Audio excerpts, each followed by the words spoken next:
Hey guys, this is OddOneGaming. This is going to be another Raid Shadow Legends video. In today's video, I'm going to show you a team that's pretty amazing, but it's not extremely relatable, okay? There might be something you can tweak in this team, like I'm going to try and give you a few suggestions, but, well, it involves some pretty OP heroes at the end of the day because, well, I'm doing a speed farm on Fire Knight's Castle, stage 10 hard. And the thing is, have been struggling with that ever since it came out. First of all, I did not go to stage 10 hard because we knew it was really difficult. You had to hit the shield a lot of times. You needed some survivability if you were gonna get hit, and you know, it was really complicated. So I was just stuck at stage 6. And what I actually did is I decided to change something on my account that I don't think I'm gonna regret because of the way that the meta shifted. And what I'm talking about is the fact that I actually took out my Prince Kaimar from the high resist build that I had him for arena. Because you know what, I have not been using him that much, and there's so many more champions that they came into the game that I can use in there, like, you know, Sun Wukong. We had the Armands come into the game recently, so I feel like having a Prince Kaimar help me in PvE more is more beneficial for me because, well, at the end of the day, in the same build, I'm actually using him in Hydra as well. So I did manage to give him a decent build that works in both spots. Let me just show you what I managed to do for Hydra. I might make a video on this team as well. If you guys want to see a video on the team I'm going to show you, just let me know. So as you see, I did like almost 800 million on hard Hydra. It is a little bit of a Tranda cheese, but this team was mostly full auto. Just at the end, I kind of touched a little bit, you know, I just manualed a bit just to try and push out the maximum damage. I did not rebuild everybody specifically for this. But again, Prince Kaimar being in this reflex helped me for that. So why am I making the video on the Fire Knight today? Well, we have the CVC first of all going on right now. Then we have the Fire Knight turn attack going on where, well, most of us will farm it, especially because they are giving us 3 times savage drops at the same time. So, you know, it's the best time to do that. So after talking for like 2 minutes, let me finally show you the team that I am actually using. And this is the part that's not as relatable because of me having double Gnut, okay? This is the thing that not everybody's gonna have, but this is the thing that makes it work so well for me. And honestly, apart from that, like, yeah, you have to get Prince Kaimar, but Lady Mikage, she was a fusion. The one of the Gnut was a fusion, and even Lonetharl, even though I did not do the fusion a while back, he was a fusion. So you could call it half free-to-play friendly, right? No, not really, okay. But the way that this team works is, it's kind of unique, and it kind of gave me ideas for other areas as well. And it's all about having these two just destroy the boss once I get there. So let me just do a run so you see exactly how it works, and you can enjoy it because it's so fast, and that's what I love about this team. It's really fast, and it's 100% consistent. Maybe like 1 in 1,000 runs it fails if I have extremely bad RNG. Well, my third meter drops do not land, or like third meter drop doesn't go from the Gnut, and what's it called, the Phantom Touch do not proc. So there's very few things that can make it just fail. It's like several things in a row should happen in order for me to fail. But as you see, I've passed the first wave in under a minute. I'm gonna show you the presets as well and explain why I do that and whatnot. But you see that, you know, I'm kind of killing the waves pretty fast, considering there's no AoE decreased defense. There's not, you know, a seer or anybody else that's like specifically built to do crazy AoE damage. Because at the end of the day, Gnut, you know, nobody in this team actually does insane damage that one-shots the waves, but it's all about the combined powers of these people. You see that I used the Blessed Bash once in the shield, and you're gonna see why I actually did that. So I already did, I just took a bit of the HP. Then the second one counts with another ultimate. Look at how much damage we do. Then we get a reset, we get another ally attack from Lady Mikage. 30 meters down, so now I'm safe, and I can just go and straight up kill the boss.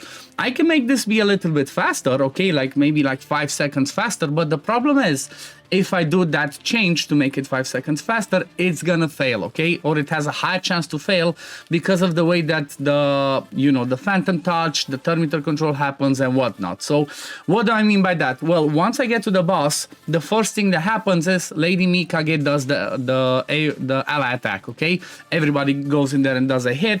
Then the next one that actually goes is one of my Gnuts. I made him faster than Lonetharl because of the way, like I said, the way that the ticks and the hits on the boss happen. if I have Lona Tharil go first, it doesn't work, you know, it didn't work as well because maybe I don't proc those phantom touches, maybe I don't land those A1s, and that's what can make it fail. And at the same time, you saw that, we're gonna get back there and you're gonna see it again, but you're gonna see that Lona Tharil, after he does the first ally attack, okay, so even this can happen sometimes, but we can take a hit, okay? We can take a hit, it's not a problem because there's decreased attack. So, ally attack from Lady Mikage. There we go. You see the Phantom Touches proc. We already have 9. Then Blessed Bash from the first Gnut. Then we get another ally attack from Lona Tharil. The shield is down, and already you're gonna see the third meter of the boss is already down. Second Blessed Bash. Then we're gonna have a reset, another ally attack from Lady Mikage, where again we keep that third meter of the boss back, and you're gonna see now Blessed Bash, and you're gonna see Lona Tharil does the A2. The reason I'm doing that is to save on animations. I do not need the other ally attack because this Blessed Bash from the second Gnut just straight up kills the boss. So that's why I have it like that. I try to find the right balance between killing it fast enough and making it as 100%. And this team, like I said, so far it's 100%. It has not failed yet. So that's you know, it's pretty fun. There's gonna be some crazy stats and whatnot, but let me show you how I have them.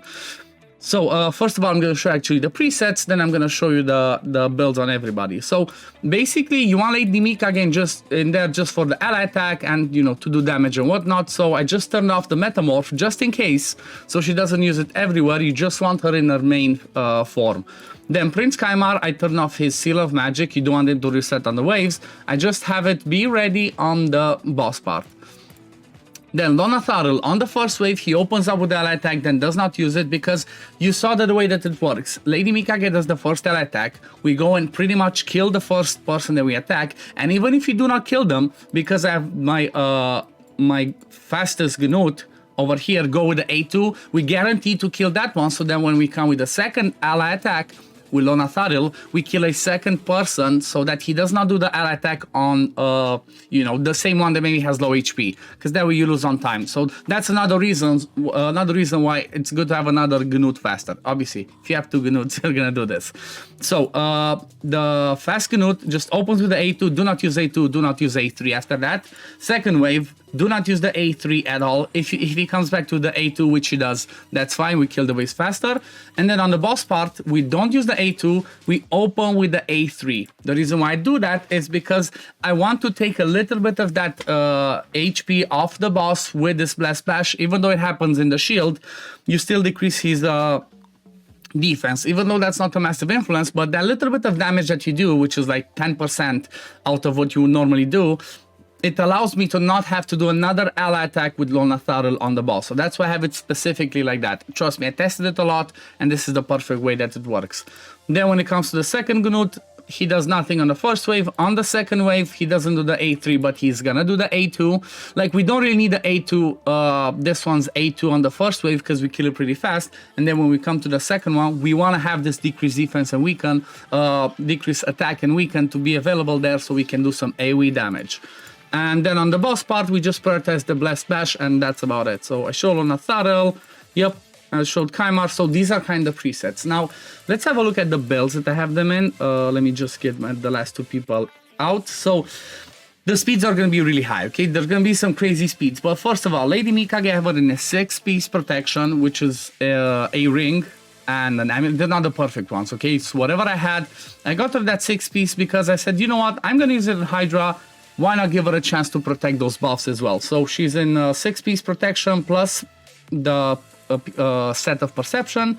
Then she has War Master over here, and then on the support tree, honestly, I'm not sure really like what really matters on the support tree. Just the offense tree, if you have War Master, that's perfect. And when it comes to the speed, she's gonna be really fast. 368 speed. Yes, she's really fast, but you need some fast speeds when it comes to the hard fire knight because he has 250. So you want her going twice with the turn meter boost and reset from Kaimar so that you make sure that the boss does not get the turn. If we even have a look with the extra boost that I have from the, what's it called, the affinity, no, the area bonuses, she's actually running at 380. So that definitely helps a bit. Then the next one, Lonataril, he's built again pretty fast at 276, and then I tried to give him mostly damage. He's not perfectly crit capped, don't judge me, I don't know why he's not 100%, but still. 90%, 96 crit rate, 242 crit damage, decent HP. Again, he's running War Master. I'm not sure exactly what's better, if it's War Master or Helm Smasher, but I kind of believe they're pretty much the same. Maybe Helm Smasher does a bit more, but it's not as reliable. So I just kept it with the War Master, at least for him. Then this one's is this the fast Gnut? I think so. Let me see. He has to be with a finite bonus, 282. No, so this is the slow Gnut. I basically just gave him speed. He has to be really fast. Like, you want to be over there, over that 250, but try to keep it as high as possible. While I was doing it, I had their speeds be a little bit slower, and I failed because the boss got a turn in between my heads. So I just pushed them to be over 260, 270, and that made it pretty reliable. But he has 100% crit rate, 278 crit damage, 6.3k defense.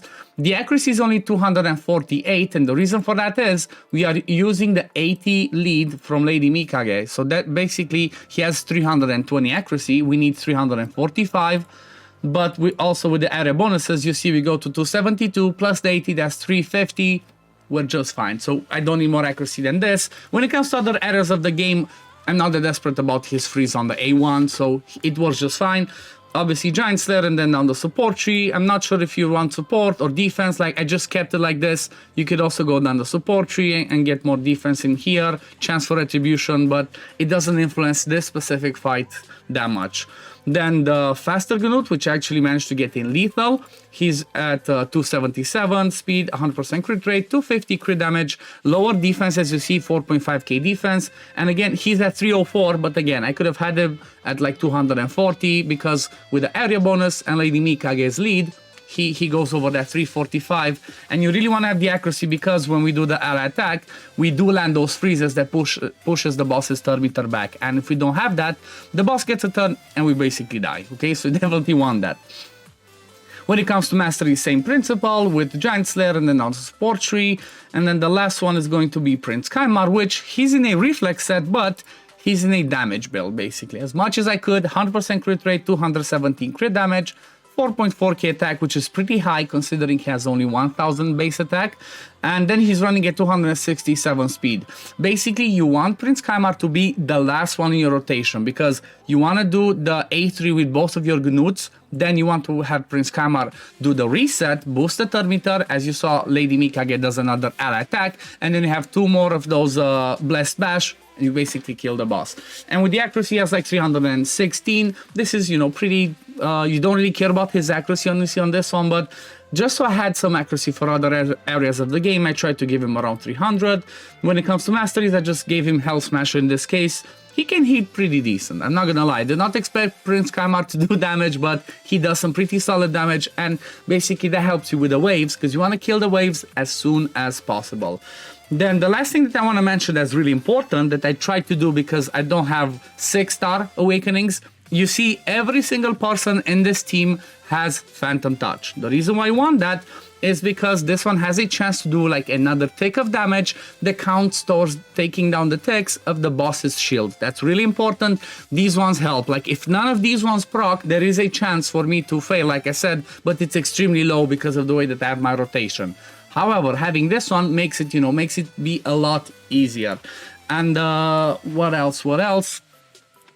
So basically, this is kind of the team. I know it's kind of hard to have two Gnuts. I've seen a team that somebody did something similar in my clan. Let me just show you a screenshot of that might give you guys some ideas. So this is another team, but this one relies on getting hit. Okay, it's Cardiel, Kaimar, Coldheart, Gnut, and Martyr. Okay, so this one's a little bit different. This one relies on you getting hit, and with the change of the mastery, that's where Martyr comes in and becomes more useful. I'm not sure if this one would work, this specific team would work without a second Gnut. Maybe it might work if you have a Coldheart and maybe if you have some high awakenings to have Phantom Touch. The reason for that is you really want to have a few hits go from Gnut on his A1 after the shield goes down. If you don't take the boss's turn meter a little bit down, you're not going to get the chance to come back around with Lady Mikage to do that hit, and that's going to be a problem. So If you have maybe like maybe I don't know, 2 people that have Phantom Touch 6-star, it might work with a Cold Heart instead of the second Gnut, but you want to make sure that what's it called? You want to make sure that the Gnut is going to be in the last spot. However, the tricky thing might be you might not have enough damage. I just thought of that now. So if you do the Blast Bash first, you take 30%. The second one, you take another what's it called? You take another 30, that's 60%, plus double hits from Cold Heart, that would be 80%. So you're not quite there at 100%. So, you know, don't take my word for it. Don't build that specifically unless you want to try and test it. But yeah, like that could be something worth trying. I could try and test this in the future, and if I see that one works, I'm gonna release a video on that one. But in the meantime, if you have double Gnut, you know, if you're lucky enough like me, build them, make this team, because it's pretty fun. I just love it. It's so fun to watch, see just how it destroys the boss so fast, considering that this is the hardest dungeon in the game. I did not expect to get to the point where I have a team that's like 1 minute and 20. I was doing around 2-3 minutes, so the fact that I finally got this team and it's 100% consistent made me happy, and that's why I wanted to make this video to share it with you guys. But this is gonna be for the video today, guys. Thank you all for watching. As always, if you do enjoy my content, don't forget to like this video, subscribe to the channel to see when I upload next, and I'm gonna see you on the next one. Peace, love, take care, everyone. Bye, guys.